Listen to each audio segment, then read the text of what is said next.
Welcome back to our channel, fellow explorers. Imagine walking through the grand ports where Roman emperors once stood, now lying silent beneath the gentle waves of Naples Bay.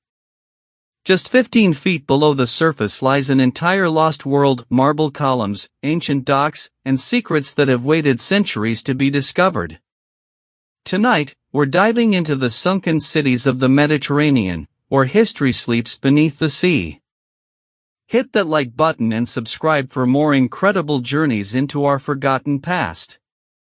Chapter 1: Beneath Azure Waters. 15 feet beneath the crystalline waters of the Bay of Naples, where Mediterranean sunlight fractures into dancing columns of gold, lies a world that time forgot. Here, in the submerged ruins of ancient Baiae, marble columns rise like ghostly sentinels from villa floors carpeted in seaweed, their capitals still bearing the intricate acanthus leaves that once impressed Caesar himself. This is not merely an archaeological site. This is a portal to the golden age of Rome, when emperors and senators sought refuge from the political storms of the capital in luxurious Villa Maritima that lined these very shores. The thermal springs that once drew the elite of the ancient world still bubble from the volcanic earth below, mixing warm currents with the cool Mediterranean in an eternal dance of elements. Swimming through what was once the grand atrium of a patrician's seaside palace, divers encounter mosaics depicting dolphins and sea nymphs that seem almost prophetic now, surrounded as they are by actual marine life. Schools of silverfish dart between the columns of a cryptoporticus where Roman nobles once strolled in shaded contemplation. Sea anemones bloom like exotic flowers on marble benches where senators plotted the fate of empires. The villa's triclinium, its dining hall, lies perfectly preserved beneath a protective layer of sand and time. Here, bronze fixtures still gleam dully in the filtered sunlight, and the channels that once carried heated air through the hypocaust system now shelter octopi and crustaceans. The caldarium of the private Thermae complex reveals the sophisticated engineering that made Roman luxury possible. Lead pipes and terracotta channels that once delivered therapeutic waters now create an artificial reef teeming with Mediterranean life. But Baiae was merely the crown jewel in a vast network of Roman ports that once commanded the Mediterranean. From the artificial harbors of Portus near Rome, where massive hexagonal moles protected grain ships from storms, to the lighthouse-guarded entrance of Alexandria's great port, these maritime cities formed the circulatory system of the ancient world's greatest empire. They were the points where the cursus publicus connected land routes to sea lanes, where negotiators counted profits in amphora of wine and sacks of grain, where navicularii coordinated fleets that could feed 1 million Romans. Each of these lost cities tells a story written in stone and preserved by salt water. In the submerged sections of Caesarea Maritima, Herod's magnificent harbor still bears witness to the ambition of client kings and the engineering genius of Roman concrete, that revolutionary opus cementitium that hardened underwater and defied the very seas that now claim these ruins. The massive ashlar blocks of the harbor's breakwater, each weighing several tons, were precisely fitted without mortar, creating barriers that protected merchant vessels carrying precious cargoes from India, Britannia, and the distant shores of the Black Sea. The Mediterranean has become an inadvertent museum, preserving not just buildings but entire landscapes of Roman civilization. Submerged Horea still contain the shadow impressions of amphora that once held garum and olive oil. The remains of wooden dock structures, perfectly preserved in anaerobic mud, reveal the carpentry techniques that built an empire's navy. Even the ballast stones from merchant ships create underwater gardens where ancient commerce and modern marine ecology intersect. What makes these sunken cities so compelling is their perfect preservation of ordinary moments made extraordinary by their submarine setting. A bronze lamp still sits on a villa's windowsill, as if its owner had just stepped away for an afternoon stroll. Frescoes depicting mythological scenes remain vibrant beneath their watery veil, their colors protected from centuries of Mediterranean sun. In the Villa's Nymphaeum, statues of water nymphs preside over actual grottos now, their mythological realm made manifest by geological time. Yet these sites also speak to the impermanence of human achievement. The same volcanic forces that heated Baiae's therapeutic springs ultimately claimed the city through Braticism, that slow geological breathing that lifted and lowered the coastline over centuries. Earthquakes that split marble facades, tsunamis that scattered harbors, and the gradual subsidence of volcanic coastlines remind us that even Rome's greatest engineering triumphs were temporary victories against the eternal forces of nature. Tonight, as moonlight penetrates these underwater ruins, illuminating chambers that once echoed with the laughter of emperors and the whispered conspiracies of courtiers, we begin our journey into a lost world where luxury and power, engineering and artistry, all rest beneath the gentle currents of time's most patient custodian, the sea itself. Chapter 2: Empire's Drowned Glory. From the pleasure palaces of Baiae, we sail now across the wine-dark sea to witness the true scope of Rome's maritime ambitions. What began as a collection of hillside villages would grow to command waters from Gibraltar's pillars to the Nile's delta, creating a network of ports so magnificent that their ruins still humble modern engineers 2 millennia later.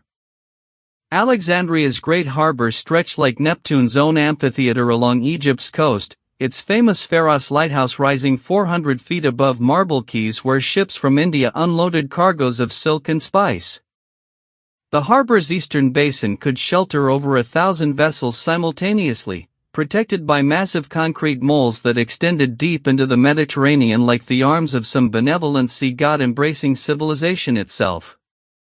Roman negotiators filled vast area with grain that would feed the capital, while navicularii calculated profits that would fund new expeditions to distant shores. But it was at Portus, Rome's primary harbor, where imperial ambition achieved its most audacious expression.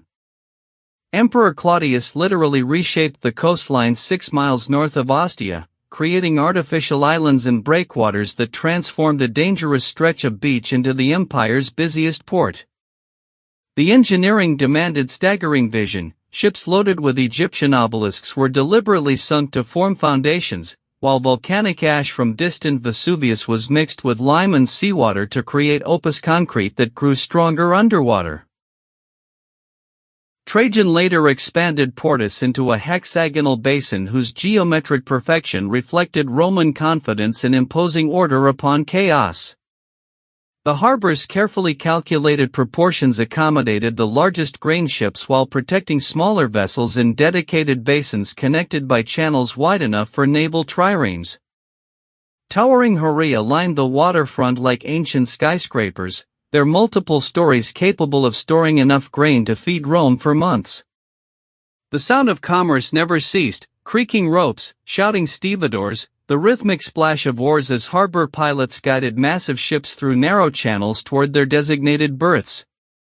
Along the Campanian coast, Portus Iulius demonstrated Roman naval engineering at its most innovative. Agrippa connected the inland Lago Lucrino to the sea through an ingenious system of canals and locks, creating a protected naval base where future admirals learned their trade. The port's position near Baiae made it both strategically vital and socially connected, where Rome's naval commanders socialized with the empire's political elite in villa peristyles overlooking harbors that bristled with war galleys. These ports operated as more than mere commercial facilities, they functioned as the empire's circulatory system, pumping goods, people, and ideas throughout the Mediterranean world. Roman Praefectus Fabrum supervised construction projects that employed thousands of workers, from skilled architects designing Pharos towers to laborers hauling massive stone blocks for breakwater construction. The cursus publicus carried imperial dispatches between ports with mechanical efficiency, while negotiators established trading networks that stretched from British tin mines to Arabian incense routes. In Caesarea Maritima, Herod's architects created perhaps the most technically ambitious harbor of the ancient world, building massive breakwaters in water 60 feet deep using hydraulic concrete that set underwater. The artificial harbor transformed a barren coastline into a thriving port that rivaled Alexandria itself. Roman concrete formulations, perfected through generations of trial and error, created structures so durable that marine archaeologists still struggle to extract samples from breakwaters that have withstood 20 centuries of Mediterranean storms. Yet nature ultimately reclaimed these monuments to human ambition. Earthquakes toppled lighthouse towers that had guided countless ships to safety, while bradysism slowly lowered harbor installations below the waterline. The Great Pharos of Alexandria, one of the 7 wonders of the ancient world, eventually succumbed to seismic forces that scattered its massive blocks across the harbor floor like children's toys. Today, these underwater ruins reveal engineering secrets that modern harbor designers study with genuine admiration. Roman concrete continues hardening in seawater while contemporary materials deteriorate within decades. Harbor layouts optimized for wind patterns and tidal flows demonstrate sophisticated understanding of maritime physics that required centuries of accumulated knowledge. As Mediterranean currents now flow through ruined thermae where emperors once relaxed after reviewing their fleets, and fish swim through collapsed terrae that once stored the wealth of nations, we witness the eternal dialogue between human ambition and natural force. These sunken ports remind us that Rome's true legacy lies not in its conquests, but in its audacious belief that human engineering could improve upon the natural world, an ambition both magnificent and ultimately humbling beneath the patient, inexorable sea. The transformation began almost imperceptibly. In the thermae of Baiae, bathers noticed the caldarium floors growing slightly cooler as underground chambers slowly filled with seawater. What had been attributed to faulty hypocaust systems was actually bradysism, the gradual subsidence of volcanic terrain that would eventually claim entire neighborhoods beneath the waves. The Phlegrean fields, that restless landscape of volcanic vents and thermal springs that made Baiae so desirable, harbored a geological instability that would prove inexorable. Each minor tremor, each subtle shift in the Earth's crust, lowered the elegant Villa Maritima and their peristyle gardens incrementally toward sea level. The very forces that heated the natural springs and created this paradise were slowly reclaiming it. In Caesarea Maritima, the process was more violent. Seismic shocks cracked the innovative concrete breakwaters, allowing Mediterranean storms to penetrate harbors that had sheltered merchant fleets for centuries. The massive blocks of Herod's artificial harbor, once precisely fitted to withstand any natural force, shifted and settled as earthquake tremors compromised their foundations. Warehouses built to store Arabian incense and Indian spices gradually tilted toward the advancing waterline. The cursus publicus, Rome's efficient postal system, began recording delays as harbor facilities became unreliable. Messages from provincial procurators described mysterious flooding in previously secure storage areas.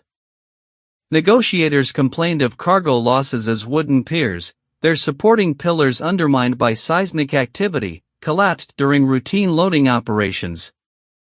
The navicularii, those essential shipowners who transported grain from Egypt and olive oil from Hispania, found their vessels scraping against harbor floors that had inexplicably risen, or rather, as the land itself had settled lower. Alexandria's magnificent pharos began showing stress fractures in its marble casing. The lighthouse that had guided ships safely for over a millennium developed an almost imperceptible lean as its massive foundation blocks shifted with each earth tremor. Harbor pilots, those skilled guides who navigated vessels through the complex channels of the world's greatest port, noticed subtle changes in familiar landmarks. Statues that had marked safe passages for generations slowly disappeared beneath rising waters. At Portus, Rome's artificial harbor near Ostia, the engineering marvel that had fed an empire began succumbing to natural forces that no human foresight could have anticipated. The hexagonal basin, that geometric triumph of Roman planning, developed cracks along its concrete edges as soil liquefaction during earthquakes caused uneven settling. The Great Mole, the artificial island that protected the harbor entrance, gradually lost elevation as its rubble core compacted under seismic stress. Yet life continued with remarkable resilience. Roman engineers, those pragmatic masters of adaptation, devised temporary solutions as permanent structures failed.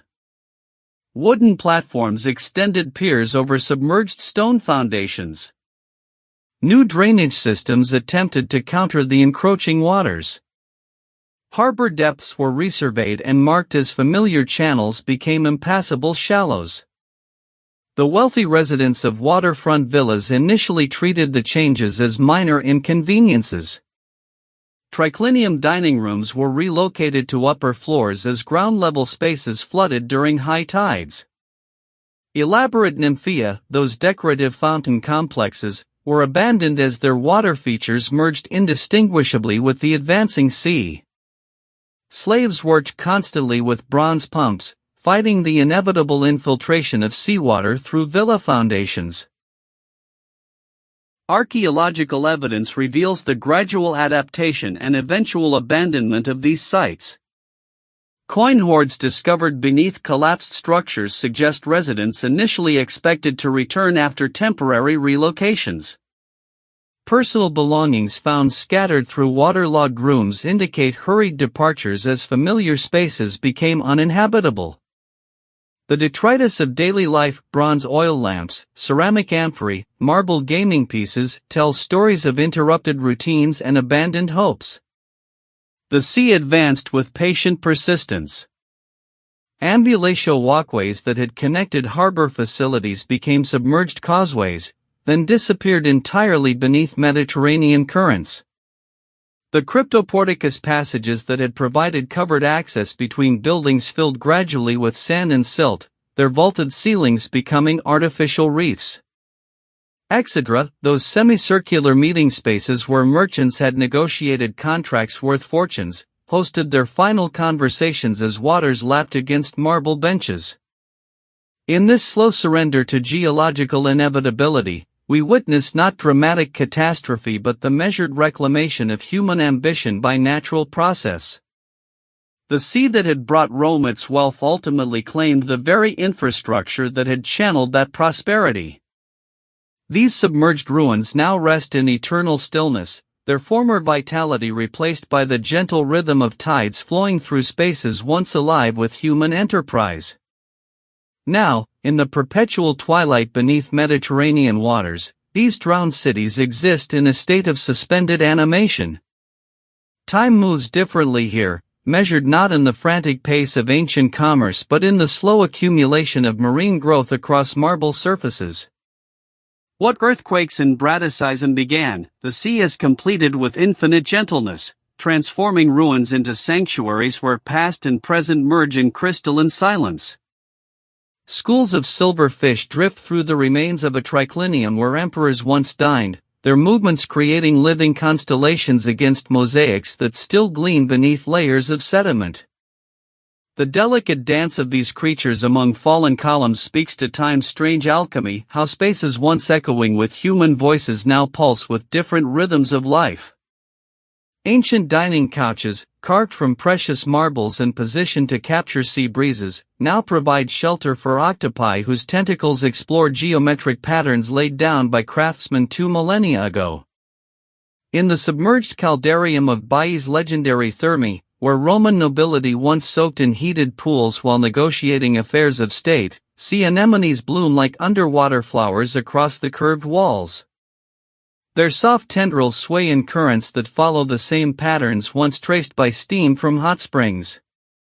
The hypocaust channels that carried warmth through these chambers now host Shimore eels, their serpentine forms perfectly suited to passages designed for heated air. Ancient engineering serves new purposes as barracuda patrol the tepidarium, using its preserved architecture as hunting grounds. The great pharos of Portus rises through blue depths like a monument to persistence itself. Dolphins circle its weathered shaft, following spirals that mirror the internal ramp once climbed by workers tending navigation fires. The lighthouse beacon that guided countless grain ships laden with Egyptian wheat now serves as a landmark for entirely different navigators. Groupers shelter in spaces where oil once burned to signal safe harbor, their patient presence a living testament to adaptation and continuity. Beneath accumulating sand, the Horea warehouses preserved their geometric perfection.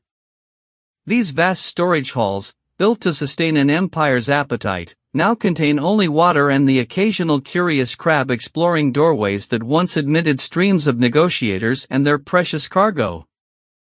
The concrete opus that formed these structures, Roman innovation mixing volcanic ash with lime, has proven more durable underwater than its builders ever imagined.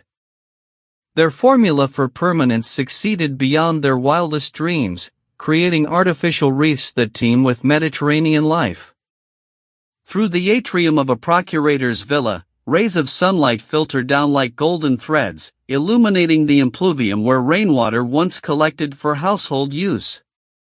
Now this central pool serves visiting sea turtles, ancient and patient creatures whose movements through these spaces seem almost ceremonial.